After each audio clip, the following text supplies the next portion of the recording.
Hey Zen fam, this is a quickie video, so I would hope you'd still do me the favour of rating, favouriting, commenting, and sharing and subscribing, and all that loveliness. As you see before you, I'm not doing my usual green screen because it's very late. In fact, I'm supposed to be in bed, but I couldn't actually get to sleep because I couldn't get my brain to shut up about this weird cartridge patent thing that Let's Go Digital showing up from that Brazilian patent. I've seen a few videos on this already. I thought that would help my brain to shut up a bit, but it would.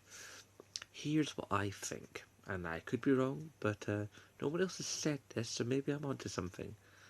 I reckon there's a strong chance that this is armor round the disc. Remembering that the PlayStation 5 is alleged to be using 100 GB Blu-ray discs. Now, if they're going to spend that kind of money for making the games on this kind of media, surely that means they're going to want all the protection they can, both physical protection and piracy protection. So I'm wondering if perhaps this is a case that goes round that 100 GB Blu-ray disc, much like we had the UMD was inside a case to go inside the PSP. You don't know what I'm talking about, you younger ones? Go do a Google image search on the PSP and the UMD, and you will see what I mean. An encapsulated media device, physical media device, which had this stuff on it, much like some of you older guys might remember the mini disc. Similar idea, both from Sony. This could be another version of that for this coming generation, protecting the disc from damage and protecting the disc from piracy.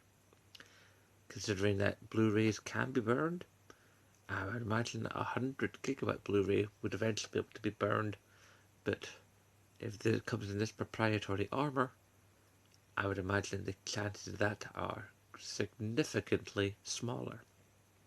Or there's other possibilities being floated around that this would be a device you could buy. This is what I'm thinking.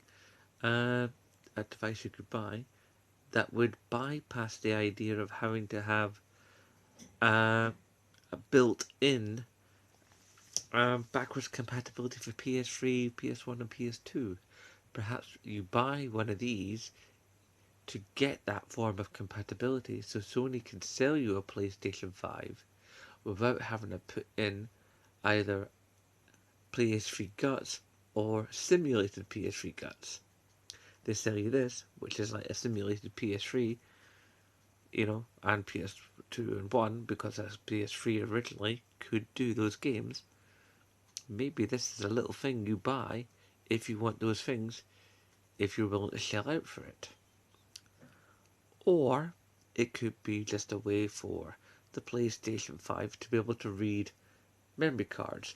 Although do please remember that the PS3, or at least the 60 gig model that I used to have up until very recently, you could actually buy a cable which you would put into the PS3 and it would suck all the memory card data from both the PlayStation 1 and the PlayStation 2. In fact, if anything, my old PlayStation 2 memory card that I did this with had PlayStation 1 data on it, because you could put PlayStation 1 memory card data on a PlayStation 2 memory card.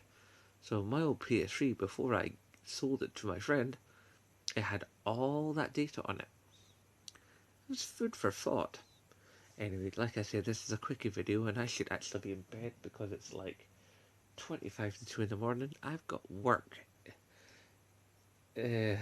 tomorrow at 10, which means I've still got to get up and get my boy to school. So I'm going to leave you. Please remember to hashtag support your Scottish YouTubers, and aye, nae bother.